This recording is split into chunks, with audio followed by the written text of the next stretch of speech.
सारे क्षेत्रों की उन्नति का फल है दुख रहित मन हो जाना, सुखी रहना, संतुष्ट रहना।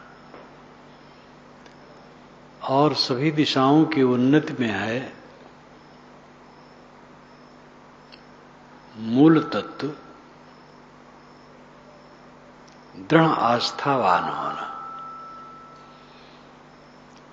दृढ़ आस्था के बिना किसी दिशा में उन्नति नहीं होती और कुछ उन्नति भी होती है तो आध्यात्मिक शांति नहीं मिलती। पति पत्नी है, अगर आपस में दृढ़ निष्ठा नहीं है तो उनकी गृहस्थी सुखद नहीं होगी। दृढ़ निष्ठा का अर्थ काम भोग नहीं है। गृहस्थ के लिए तो एक दो संतान पैदा करने के लिए उसका उपयोग माना जा सकता है। ज्यादा कोई मोही है, ज्यादा लिपटा है, वो आस्था नहीं, वो तो वासना।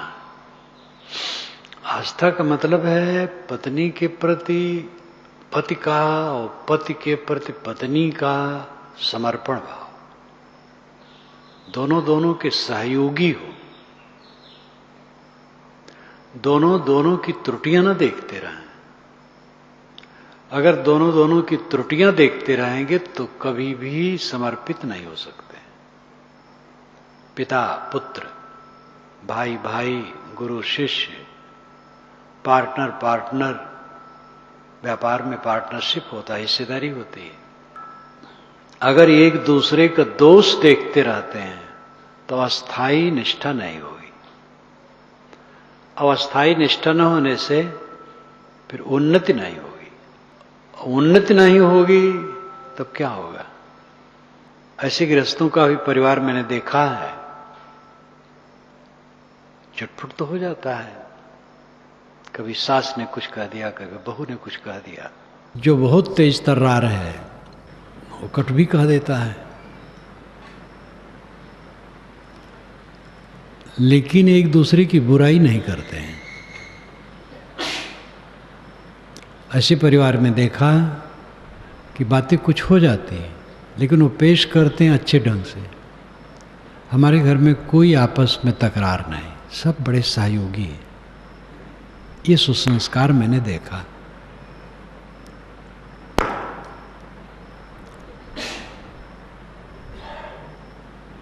जहां का संबंध बिल्कुल खराब लगे वो तो छोड़ देना बुरा नहीं, कहीं का भी। पति पत्नी में बहुत खराब हो जाए, इसीलिए भारतवर्ष में तलाक का प्रबंध रखा गया जब भारत आजाद हुआ। तलाक अच्छी चीज नहीं है, लेकिन ऐसा विकल्प रखा गया। कहीं भी संबंध अत्यंत खराब है, दुख ही दुख है, उस संबंध किस काम का। लेकिन बाकी संबंध तो असूया भाव रहित, दोष दृष्टि भाव रहित रहने से तो मीठा निपटेगा। दोष देखा जाएगा तो फिर आपस में मधुरता नहीं आएगी। सूक्ष्म असूया, गुणों में दोष खोजना। हाँ, ज्ञानी तो हैं, त्यागी भी हैं, लेकिन ये त्रुटि है। ये असूया दोष, असूया बुद्धि होना, ये रहेगा तो भी मधुरता नहीं आएगी। स्वभाव का अंतर होता है, रुचियों का अंतर होता है। एक दूसरे की बात पूरा सब समझे बड़ा मुश्किल है और उसमें सहना पड़ता है। लेकिन मूल में समर्पण भाव है, आस्था है, तो गड़बड़ नहीं होगा। आस्था की कमी कहीं भी विषाक्त वातावरण पैदा करती है और तकलीफ देती है। जीवन खराब होता है, संबंध कट होता है और पतन होता है। रेशम की टाई एक नाटक डॉक्टर राम कुमार वर्मा का मैंने पढ़ा है, बहुत बढ़िया, बहुत बढ़िया। पति जरा रजोगुड़ी है, दुकान पर जाते हैं, टाई खरीदते हैं तो टाई तो पतली होती है और एक या दो टाई सटी है उसमें रख लेते हैं, दुकानदार नहीं जान पाता है। पत्नी भी साथ में है, जब इधर आते हैं तो पता चलता है। पत्नी ने कहा, ये ठीक नहीं किया आप। कहे नहीं, अरे पूंजीपति हैं सब, इनसे ऐसा कर लेना बुरा नहीं। इसमें मार्क्सवाद कोई मजाक उड़ाते हैं कि मार्क्सवादी लोग आजकल फैशन में बहुत ऐसा कहा करते हैं। एक कपड़ा बेचने वाली आई है, उसमें से एक रख लेते हैं और उनकी पत्नी इतनी सावधानी से उसको निभाती है। जो कपड़ा बेचने वाली आई, कहीं मेरी एक साड़ी गुम गई, कहे आपकी साड़ी रखी है, आप भूल गई थी, असावधानी हो गई थी, मैं पहले से रखी थी आपको देने के लिए। पति की उसने रक्षा की है। पति का स्वभाव ठीक नहीं है, लेकिन पत्नी उसको संभालती है, उनको समझाती है, उनको मीठे शब्दों में समझाती है और बाहर सुरक्षा करती है, इज्जत बचाती है। एक पुरानी घटना है, 45-50 बरस हो गए होंगे। फैजाबाद के अकवारा गांव में एक ब्राह्मण देवता, यहाँ मैं पूरी छान रहा था, मैं रसोइया था, भंडारी, संत समाज था, गुरु जी थे, सब पूरा पड़ाव पड़ा था। घी कढ़ाई में भरी, मैं पूरी छान रहा था। तो बूढ़ा जो थी घर की, वह पारंपरिक ब्राह्मण गुरु से दीक्षित थी और बेटे बहू हमारे गुरु जी से दीक्षित थे। वो लोग ब्राह्मण कहे जाने वाले परिवार के थे। मैं पूरी छान रहा था, बहुत दूर से बैठी देख रही थी। उसने कहा, देखो मेरे गुरु हैं, पूरी छानते हैं सबका बराबर, सब पूरी छान के रख देते हैं और जब परोसते हैं वही पूरी सबको परोसते हैं। अब बूढ़ा के गुरु आते हैं, तब पूरी जब छानेंगे तो अपने पूरी में छेद कर देंगे तो घी भर जाएगा, तो उसी पूरी को अपने डब्बे में रख लेंगे। हम लोगों के लिए सामान छान देंगे और अपने लिए घी भरी पूरी छानेंगे। तो बूढ़ा ने कहा, हाँ हमारे बाबा, हमारे गुरु बाबा बड़े घर के लड़के हैं, सदा खाते आए हैं तो खाते हैं। बड़ी हंसी हुई। अब मुझे ये उत्तर अच्छा लगा। अब थोड़ी थोड़ी बातों को लेकर के अगर तुम आलोचना करोगे तो श्रद्धा का मतलब क्या है? हाँ, अगर वह आपकी लड़की लेके भाग गए हों या आपके यहाँ से पैसा चुरा लिए हों तो छोड़ दो, ऐसा गुरु ठीक नहीं है। लेकिन उन्होंने अपनी पूरी में छेद कर दिया और घी भर लिया, बढ़िया बात तो नहीं है। लेकिन अब उसकी आलोचना करना, जो सास ने उत्तर दिया, देखो आज भी 50 वर्ष के लगभग हो गए, मुझे आज भी याद हो रहा है। मधुर उत्तर था और उचित उत्तर था, जिससे दोष का परिहार हो, लोग उस पर ध्यान न दें छोटी छोटी बातों पर। ये बात हर जगह है। कोई कड़ा बोल दिया, अरे भाई स्वभाव बस बोल दी, मन उनका ठीक है, ये दोष का परिहार करो। आदमी स्वयं सोचेगा कि हमें ऐसा नहीं बोलना चाहिए। अब पीछे पड़ जाओ सब, और ठीक नहीं। ऐसे किसी भी बात में आस्था की बड़ी जरूरत है। आस्था के बिना कोई संबंध मधुर नहीं हो सकता, और संबंध मधुर हुए बिना उन्नति नहीं हो सकती है। और बाहरी उन्नति की भी जरूरत है, आध्यात्मिक उन्नति की भी जरूरत है। किसान हैं, आपस में आस्था नहीं है, भाई भाई में, पिता पुत्र में। तो खेत में कौन गया कौन नहीं गया, हल वाहक हल लेके गया, आज तक तो ट्रैक्टर है, जो भी हो, जो पूछे हरवाहा कहाँ, बीज बूढ़ गए तिनके तहाँ। जो घर का मालिक पूछता है हलवाहक कहाँ है, तो घाक कब कहते हैं उनका बीज मानो हाथ डूब गया। स्वयं हलवाहक के साथ जाए, स्वयं भी हलवाहन करे। प्रेम ही आपस में नहीं है, संगठन ही नहीं है, तो काम कैसे होगा। इसलिए अवस्था के बिना यह संभव नहीं है। दोष देखने की प्रवृत्ति विष है, और ये विष परिवार काया को, समाज काया को, राष्ट्र काया को, संस्था काया को, कंपनी काया को, किसी काया को नष्ट कर दे। दोष देखने की प्रवृत्ति बढ़ेगी, परिवार खराब हो जाएगा। एक दूसरे के दोष देखने, महाराज कृष्ण के परिवार में क्या हुआ था, कलह क्यों बढ़ा था?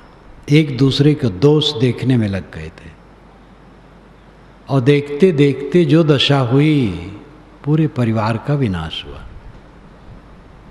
कौरव पांडवों में यही हुआ। जहाँ कहीं भी परिवार हो, समाज हो, संस्था हो, पार्टी हो, कंपनी हो, दो व्यक्तियों का संबंध हो, आस्था घटी और नैतिकता घटी, विशृंखलता आई और पतन हुआ। अत्यंत धैर्यशीलम, तथागत बुद्ध ने कहा है, व्यक्तित्व उसका सही होता है जो अत्यंत धैर्यवान और निष्ठावान होते हैं। ऊंच नीच स्थितियों में जो विचलित नहीं होता है, विचलन जिसमें कभी भी नहीं होती, दृढ़ धरातल पर स्थिर, एक रस व्यवहार। अस्थायित्व की बड़ी जरूरत है। मैं सन 1957 में काशी गया प्रकाशन शुरुआत करने, और सन 1975 से वहाँ से विदा ली। प्रेस मालिक मर गए थे। उसके बीच में दूसरे प्रेस में मैं कभी कदम नहीं रखा। एक प्रेस में जुड़ा, वहीं से काम करवाया। अड़चन भी पड़ता तो भी बैठा रहता था, धीरज रखता था। और इतनी उनकी आस्था हो गई प्रेस मालिक की हमारे व्यवहार से, कि जब जहाँ जो कहता था पुस्तक भेज दो, तुरंत भेजते थे। स्वयं प्रयाग कुंभ मेले में आ गए, छाछठ में, ठंडी में, कड़ी ठंडी में, इतने सुकुमार हुए थे, लेकिन पचलहरा के समय आ गए। हम कहे आप क्यों आए, कहीं इसमें क्या कठिनता है? इतने समर्पित जैसे हो गए कि क्या कहा जाए। कितने घरों में नौकर पीढ़ी दर पीढ़ी रहते हैं, पिता रहा, पुत्र रहा, नाती है। अस्थायित्व व्यक्तित्व की पहचान है। क्षणे रुष्टे, क्षणे तुष्टे, रुष्टे तुष्टे, क्षणे क्षणे। क्या व्यक्तित्व होगा? कट जाएगा व्यक्तित्व उसका, कमजोर हो जाएगा, कोई काम नहीं कर पाएगा। किसी भी क्षेत्र में हो, वो स्वस्थ सफल नहीं हो सकता है। पार्टियों में है, टिकट नहीं मिला, अपनी पार्टी छोड़ दे, दूसरी पार्टी में शामिल हो गए। दूसरी पार्टी वाला भाई तुरंत कैसे टिकट दे दे, वही मारा मारी है टिकट के लिए, लेकिन वो फुसलाता है, कोई बात नहीं, अब की बार हम आ जाने वाले, अब आपको ऐसा पद दे देंगे कि जो मंत्री की तरह। भूल गए, अब आए ही नहीं, क्या दूसरे को दे देंगे? अब आ भी गए तो भी सहज थोड़े है, किसी को मंत्री जैसा पद दे देना, अपनी पार्टी वाले नोच डालें। हमें चाहिए तो बड़ा जटिल है संसार। महात्मा गांधी कहते थे तुम्हें ये पद देना है। नहीं बापूजी, हमें पद नहीं चाहिए, सेवा जहाँ कहिए सेवा करूं, पद नहीं चाहिए। आजकल तो कांग्रेस में आपाधापी कि हमें पद चाहिए, हमें पद चाहिए, जबकि कांग्रेस का जो बड़ी लीडर इस समय है सोनिया, इस ढंग से है कि पद की परवाह नहीं करती है। लेकिन पीछे वाले कहाँ सोच पाते हैं? अटल जी जैसे बढ़िया नेता कहाँ उनके साथ वाले समझ पाते हैं? समझेंगे तब तो चल पाएंगे, और समझने के साथ त्याग करने की जरूरत पड़ती है। कोई क्षेत्र हो, एक क्षेत्र की बात मैं नहीं कहता हूँ, मनुष्य जहाँ है वहाँ हर जगह इसकी आवश्यकता है। दृढ़ आस्था और अत्यंत धैर्यवान होकर के रहना, डिगना नहीं। सुख दुख ऊंच नीच स्थितियां आवें, संपत्ति विपत्ति, सब में धैर्यवान अडिग, तब वो उन्नत कर सकता है। सारी उन्नतियों की उन्नति है आत्म शांति, मन की शांति। बिस्तर पर जाए सुख से सो जाए, कोई तनाव ना हो, नींद खुले, पूरी नींद आवे, नींद खुले और कोई खटक दिमाग में न आवे। दिन भर आनंद से भजन पूजन साधन सेवा परिश्रम करे, लोगों से मिले जुले हंसी खुशी से। ये जीवन का फल है। जीवन में कलह है, वैर है, तनाव है, घृणा है, ईर्ष्या है, कैसे शांति उसको होगी? दृढ़ निष्ठा नहीं है, अटल आस्था नहीं है। आस्था के बिना तो सब निरर्थक हो जाने वाला है। आजकल हवा बहुत तेज चल रही है आधुनिकता की, और आधुनिकता की हवा में प्राचीनता ये सब उड़ रही। प्राचीनता में त्रुटियां भी हैं और अच्छाइयाँ भी हैं, लेकिन त्रुटियों के साथ अच्छाइयों को भी उड़ा रहे हैं। आज की युवा पीढ़ी का एक वर्ग है, वो पता नहीं कहाँ जाएगा। किसी महापुरुष में श्रद्धा नहीं, किसी शास्त्र में श्रद्धा नहीं।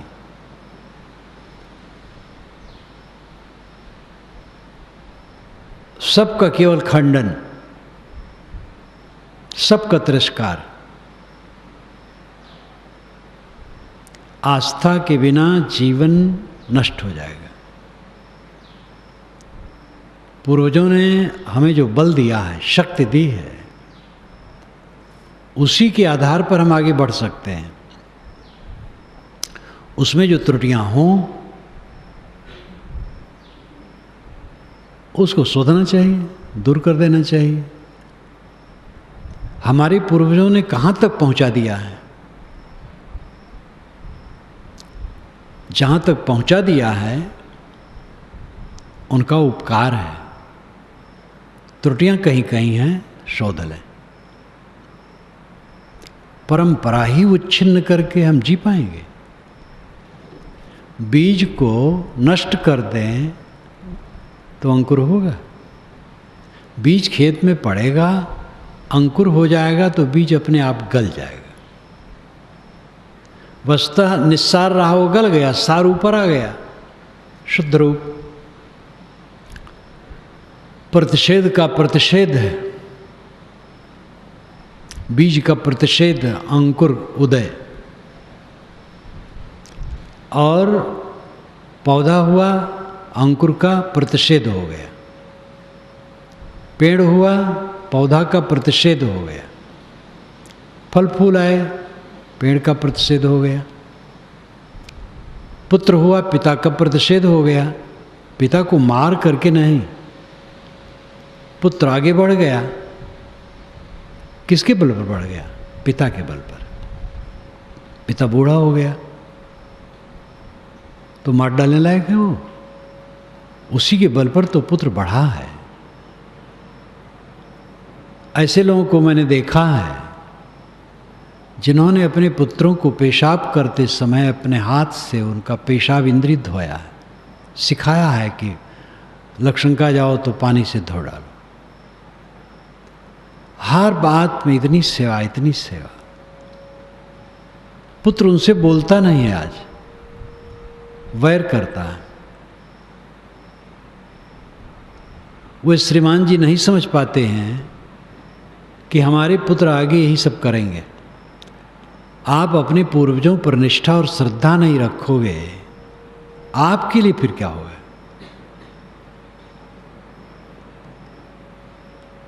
परंपरा की सब बातें सब समय उपयुक्त नहीं होती, इसलिए वो संशोधनी होती हैं।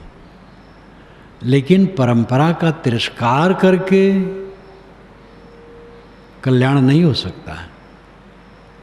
मुझे इस पर याद आती है, छिंदवाड़ा के शहर में मेरा कार्यक्रम होता है, एक संस्थान के प्रांगण में।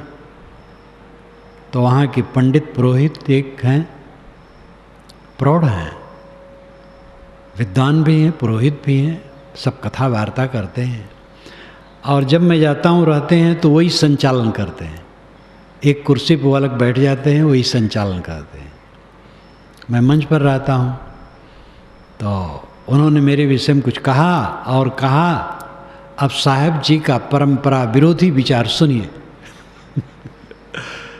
तो मैंने कहा भाई मैं परंपरा विरोधी नहीं हूँ। फिर विस्तार से मैंने कहा अगर मैं परंपरा विरोधी हूँ तो भाषा मुझे स्वयं बनाना चाहिए, इस भाषा में नहीं बोलना चाहिए। जो मुझे भाषा प्राप्त है परंपरा से प्राप्त है। अब मैं स्वयं बनाऊँ तो बना नहीं पाऊँगा, बना ले जाऊँ कौन समझ पाएगा। मैं ट्रेन पर आया हूँ, परंपरा प्राप्त ट्रेन पर। खूब कहा, सब खूब हंसे। हाँ, परंपरा में कुछ ऐसी बातें होती हैं जो अपने आप छूट जाती हैं और कुछ छोड़ दी जाती हैं, उसकी ज़रूरत है। परंपरा का वो तिरस्कार नहीं है, शोधन है। शरीर में ही फोड़ा हो जाता है तो चीर दिया जाता है, मल निकाल दिया जाता है। इसलिए संशोधन ठीक है, सब में तनाव रहित होना चाहिए। आदर पूर्वक अपने पूर्वजों का आदर करते हुए संशोधन करना। आस्था की स्थिरता व्यक्तित्व की ऊंची पहचान है।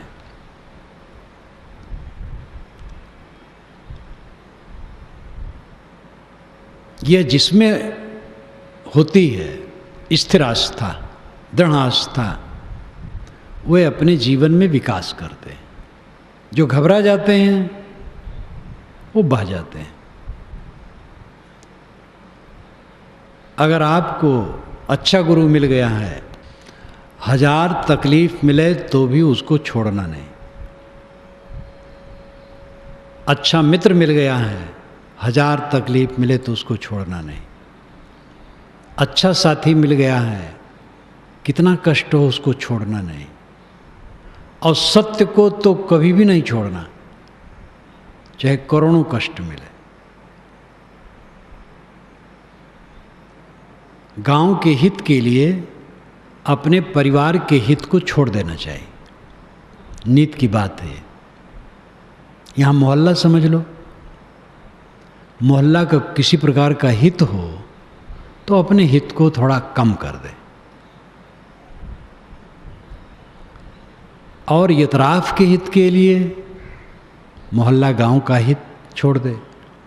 देश हित के लिए अपने क्षेत्र का हित छोड़ दे और अपने कल्याण के लिए पूरे संसार को छोड़ दे। किताब में सुनता हूँ लिखा गया, पढ़ाई में अंतिम वाली बात नहीं लिखी गई। गांव के हित के लिए परिवार का हित छोड़ दे, क्षेत्र के हित के लिए गांव का हित छोड़ दे और देश के हित के लिए क्षेत्र का हित छोड़ दे, इतने लिखा गया। क्योंकि लेखक स्थूल बुद्धि वाला है, इतने समझ पाता है, परमार्थ को समझ ही नहीं पाता है कि आत्म कल्याण के लिए सबको छोड़ दे। न सबको छोड़ोगे तो भी छूटेगा ही, वो चीज़ छोड़ दिया। लिखने वाले भी अब जैसे मानसिक स्तर होता है वैसे करते हैं। अंतिम बात पर ध्यान देने की जरूरत है। अनासक्ति चित्त में इतना बढ़ाओ, अभी शरीर छूटने का अवसर आ जाए तो भी विचलन न हो। और वैसे आएगा, आज ही शरीर छूटेगा। कोई गुमान न करें कि कल छूटेगा, आज छूटेगा। जब छूटेगा आज रहेगा। और गाफिल हैं हम तो लटके फिर भवधारा में बहे, पूर्ण अनासक्त सब समय। कौन सी वस्तु मेरी है, कौन सी वस्तु प्रिय है? सब तत्वों का जाल है, मिट्टी पानी आग हवा के कणों का जाल है चारों तरफ। स्त्री पुरुषों के शरीर मिट्टी पानी आग हवा के कणों का जोड़ है। मकान, दुकान, गाड़ी घोड़ा, बाग फुलवारी, उद्यान, पर्वत बर्फ, रेगिस्तान, समुद्र नदी झरने, चाँद सूरज सितारे, सब मिट्टी पानी आग हवा के कणों का सब जोड़ है। बनता है बिखरता है, बनता है बिखरता है। कहीं रत्ती मात्र में भी मोह न लगाओ। मोह लगाओगे पीड़ा पाओगे। सेवा करो, जहाँ हो सेवा करो, मोह न लगाओ। मोह लगाओगे आज पीड़ा पाओगे, मरते समय लगेगा मेरा प्यारा छूट रहा है। अपने प्यारे को समझे ही नहीं। मेरा प्रीतम मेरा आत्मा है, मेरा अपना आपा है। उसी के लिए समाधि और अभ्यास है। समाधि क्या है, ध्यान क्या है? कुछ न सोचना।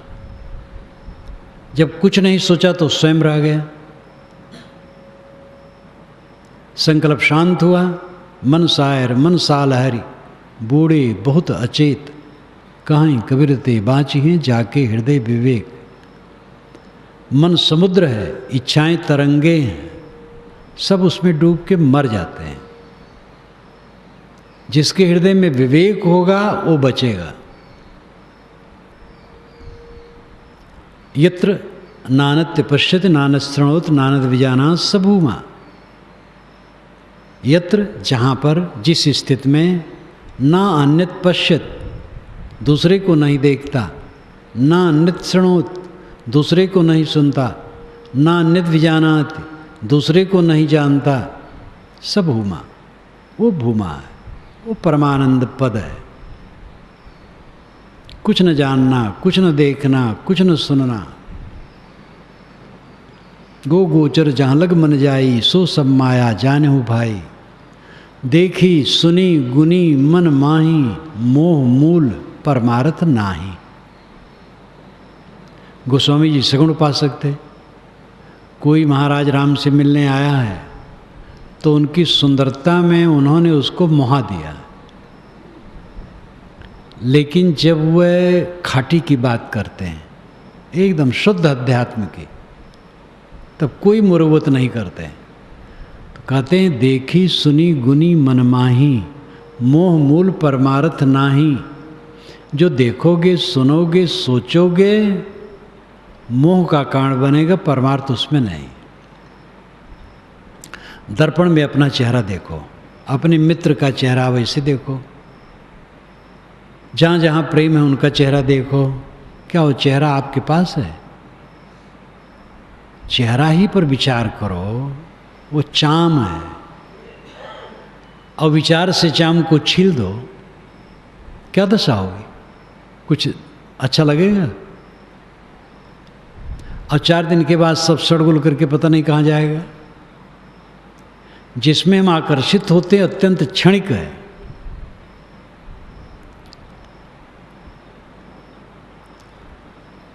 इसलिए अनासक्ति का प्रयोग कस के करना चाहिए।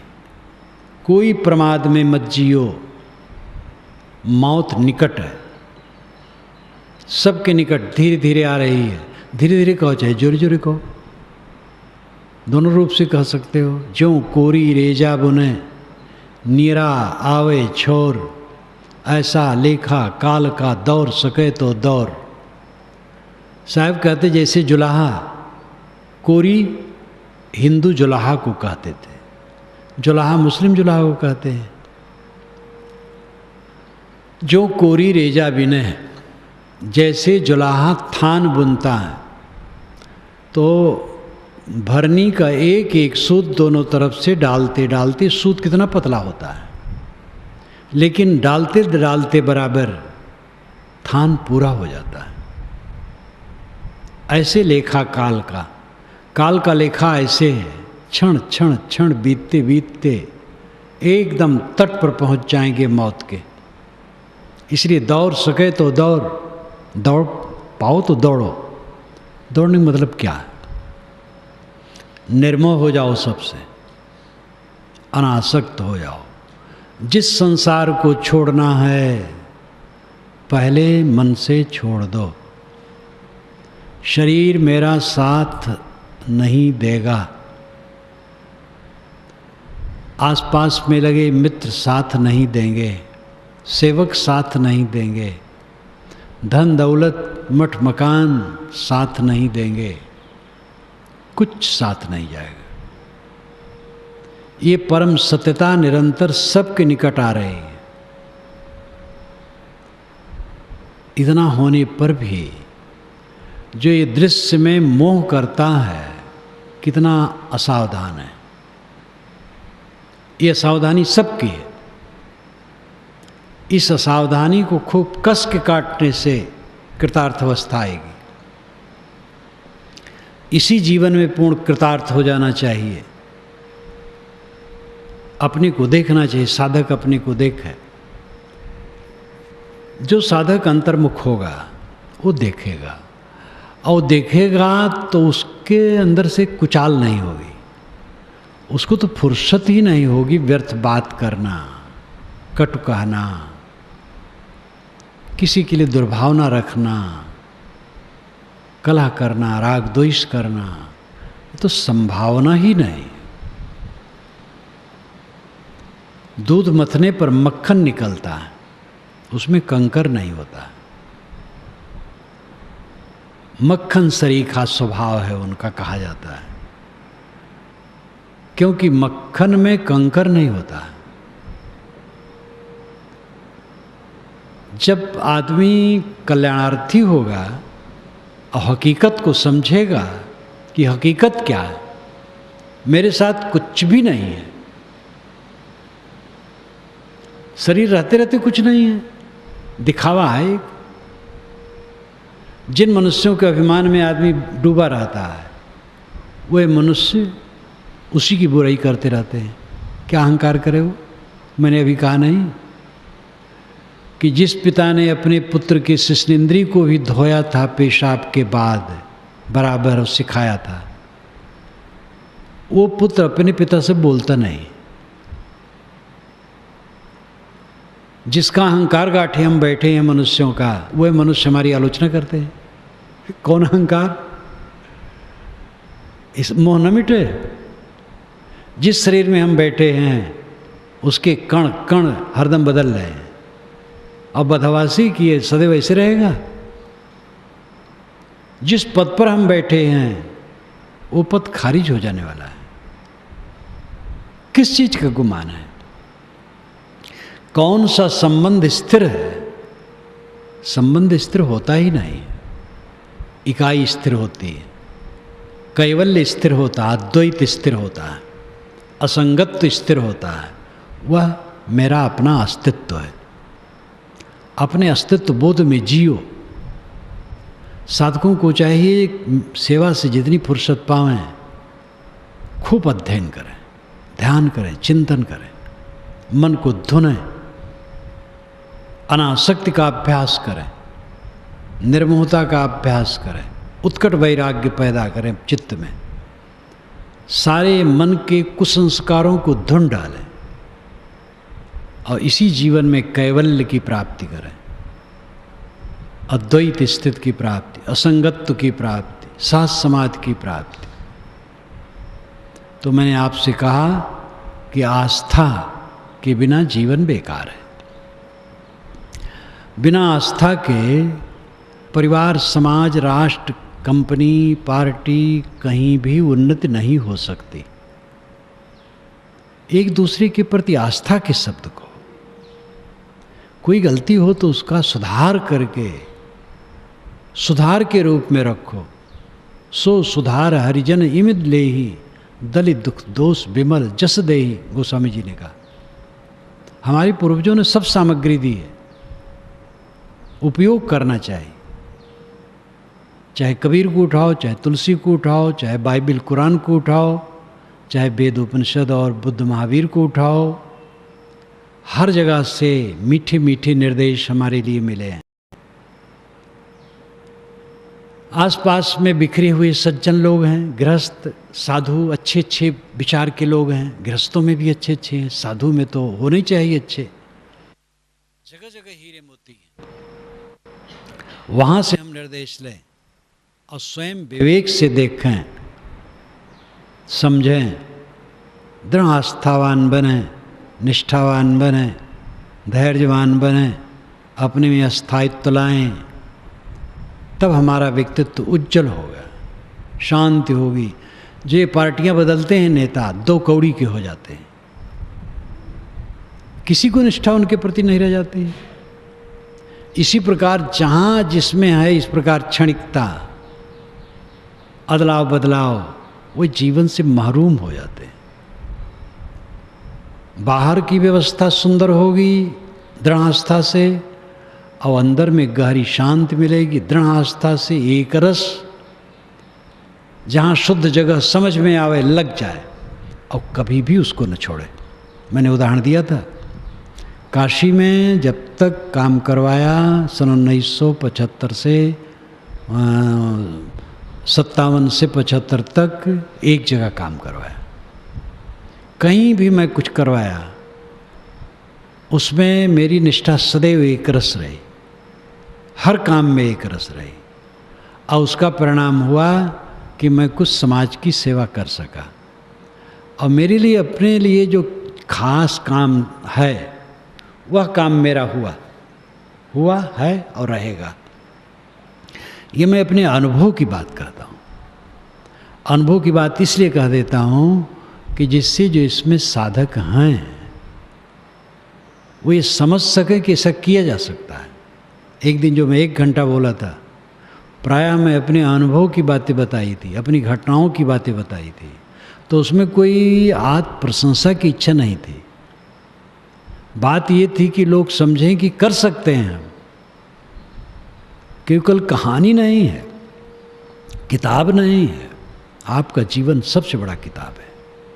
आप कर सकते हो। दृढ़ आस्था, परस्पर में निष्ठा, कोमल बर्ताव, एक दूसरे के प्रति आदर, ये दृढ़ आस्था से ही निकल करके आएंगे और उसमें लौकिक पारलौकिक सब प्रकार का हित होगा।